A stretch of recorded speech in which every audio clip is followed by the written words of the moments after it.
Manifestation is a very long broad word concept. Doctor Karishma, आप इसको define करिए हिंदी में. मैनिफेस्टेशन क्या है?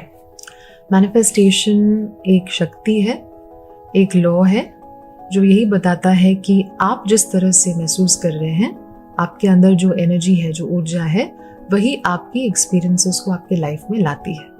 तो इसका मतलब ये है कि आप हमेशा कुछ ना कुछ मैनिफेस्ट कर ही रहे हैं आपके लाइफ में. अब क्वेश्चन ये आता है कि डिजायर्ड मैनिफेस्टेशन है या नहीं है. डिजायर्ड मैनिफेस्टेशन यानी आप जो चाहते हैं आप उसी को अपने लाइफ में लेकर आए. करेक्ट. हमें इस पॉइंट पर ध्यान देना है कि जो डिजायर्ड है उसको लाना है. इसका मतलब कुछ भी अनडिजायर्ड या अनप्लेजेंट जो है आपकी लाइफ में, उस पर आपको कॉन्स्टेंटली काम करना है, जैसे कि नेगेटिव इमोशंस. सो मैनिफेस्टेशन एक जर्नी है.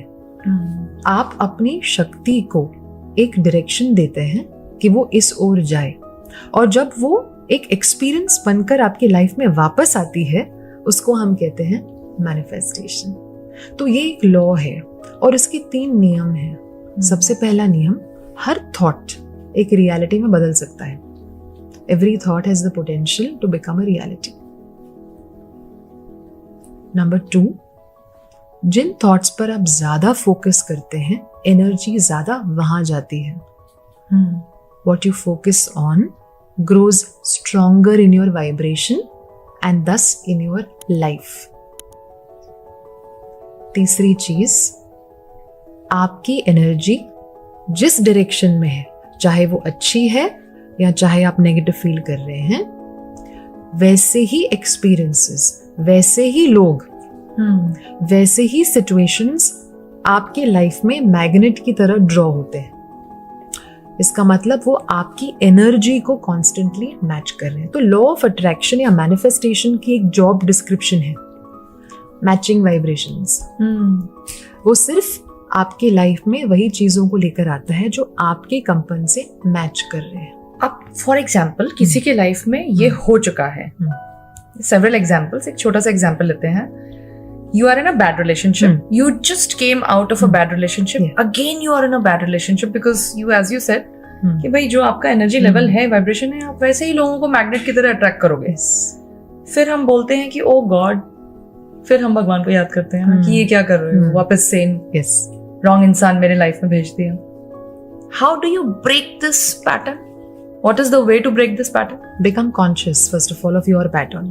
See, we very easily blame other people. Correct. कि मुझे गलत इंसान मिला, वो नार्सिसिस्ट था, वो गलत था, उसने ऐसा किया, उसकी फैमिली ऐसी थी. सबसे पहले तो ब्लेम करना बंद कीजिए, बिकॉज आप जहाँ पे ब्लेम कर रहे हैं, आप वहाँ पे और एनर्जी दे रहे हैं. इसका मतलब आप और ऐसे सिचुएशंस और लोगों को इन्वाइट कर रहे हैं. तो सबसे पहले तो first of all give up blame, because असल में देखा जाए जो मैनिफेस्टेशन का कॉन्सेप्ट है वो 100% रिस्पॉन्सिबिलिटी पर निर्भर है.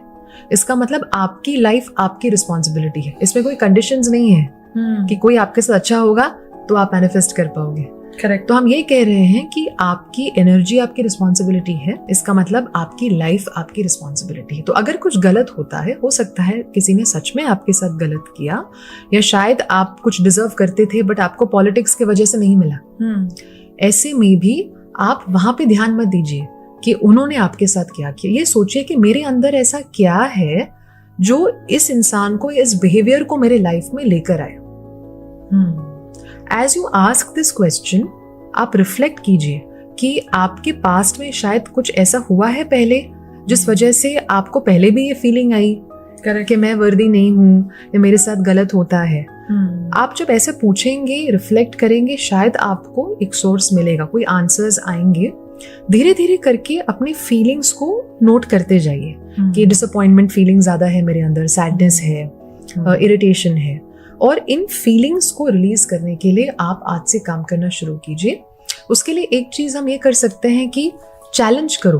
अगर कुछ नेगेटिव हुआ तो was it meant really for me, यानी अगर किसी ने आपके साथ कुछ बुरा किया, हो सकता है उसके साथ कुछ बुरा हो रहा हो सकता है कि उसकी फैमिली जो इन्वायरमेंट थी उस समय सही नहीं थी, हो सकता है कि वो शायद समय ठीक नहीं था.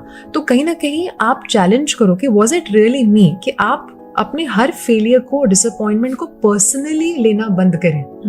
क्योंकि ज्यादातर हम देखते हैं कि it is not about us, it's always about the other person, कि उनके लाइफ में शायद कुछ चल रहा था। सो अगर आप इस तरह से रिफ्लेक्ट करके चैलेंज करते हैं, क्या आज भी आई कैन से क्या कि मैं डिजर्व नहीं करती हूँ?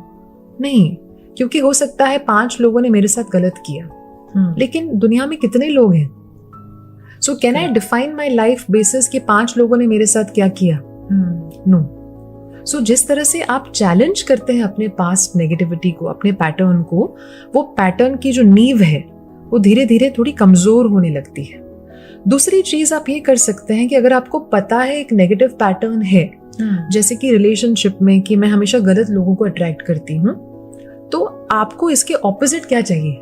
करेक्ट, कि I am very lucky in relationships. तो अब इस थॉट को फीड करना शुरू कर दीजिए कि रिलेशनशिप्स में मैं बहुत लकी हूँ। सुबह जब उठते हैं अपने आप को ये थॉट दीजिए कि मैं रिलेशनशिप्स में बहुत लकी और ब्लेस्ड हूँ।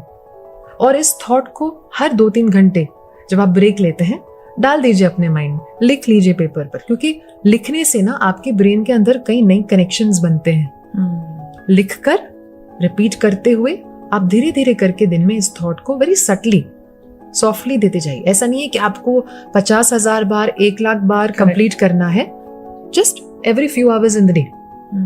अब आप नोटिस ये करोगे, क्योंकि आप इस थॉट को रिपीट कर रहे हो, कंटिन्यूसली कर रहे हो, ऑटोमेटिकली आपकी रिलेशनशिप एनर्जी खुल रही है। इन द सेंस जो आपको इरिटेशन था ना पास्ट का, वो धीरे धीरे कम हो रहा है। आपको जो बिटरनेस था वो धीरे धीरे कम हो रहा है। क्यों? क्योंकि आपके वर्ड्स आपके थॉट्स बन रहे हैं, आपकी थॉट्स आपकी वाइब्रेशन बना रहे हैं, और आपकी वाइब्रेशन आपको एक्ट करा रही है।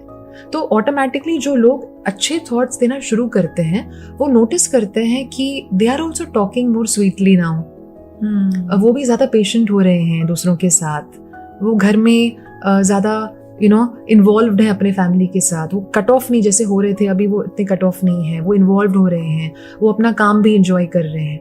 यानी आप ज्यादा माइंडफुल होना शुरू हो जाते हैं, बिकॉज अपने आप को ये ऑपोजिट थॉट दिया। तो जो चीज आपको परेशान कर रही है, जैसे कि आपके अंदर एक थॉट है, एक बिलीफ है कि दुनिया बहुत बुरी है, जो कि बाय द वे बहुत कॉमन बिलीफ है। Of course. अगर आप उसको ऑपोजिट में डालें, ये दुनिया बहुत खूबसूरत है, बहुत प्यार भरी है, बहुत सपोर्टिव है, तो ऑटोमेटिकली आप नोटिस करोगे कि you are more open for that support. अगर आप भी महसूस करते हैं कि मुझे सपोर्ट नहीं किया जा रहा है, सपोर्ट आ भी रहा है, आप उसे पुश कर देते हैं, बिकॉज आपके अंदर वाइब्रेशन में nobody supports, nobody supports, nobody supports चल रहा है। जब आप बोलने लगते हैं कि I am supported, life supports me, तो आप अलर्ट हो जाते हैं। आपकी वाइब्रेशन जो है, आपकी ब्रेन के अंदर एक मैकेनिज्म है, एक सिस्टम है जो अलर्ट हो जाता है। करेक्ट। आपको सपोर्ट दिखने लगेगा, जो कि पहले भी था, लेकिन आपके बिलीफ की वजह से आपको दिखा नहीं। तो आप एक्चुअली अपनी एनर्जी को खोलते हैं विद दीज पॉजिटिव थॉट्स। तो कोई भी कॉमन एफर्मेशंस यूज करने के बजाय आपकी जो प्रॉब्लम है, आपकी जो ओपिनियंस है लाइफ के बारे में, मनी के बारे में, करियर के बारे में, रिलेशनशिप्स के बारे में, बॉडी और हेल्थ के बारे में, पकड़िए उनको। क्या ऐसे ओपिनियंस हैं आपके पास, क्या ऐसे थॉट्स हैं, बिलीफ सिस्टम्स हैं इन एरियाज को लेकर आपके लाइफ में, और इनको लिखकर इनकी ऑपोजिट थॉट को आप आज से ही रिपीट करना शुरू कर दीजिए। स्टार्टिंग में 3 या 4 पकड़िए, बहुत सारे एक साथ ना लें, क्योंकि सबकॉन्शियस की फोकस डिवाइड हो जाती है। तो 3 से 4 ऐसे ओपिनियंस पर सबसे पहले काम करना शुरू कीजिए, जो आपकी टॉप प्रायोरिटीज हैं आपकी लाइफ में आज। जैसे जैसे आप इनको रिपीट करेंगे, आप नोटिस करोगे कि आपकी सेल्फ इमेज बदल रही है। यानी आपके सबकॉन्शियस माइंड में जो एक इमेज थी आपकी इस एरिया को लेकर, जैसे unlucky in relationships, struggling in money, वो इमेज धीरे धीरे करके बदल रही है।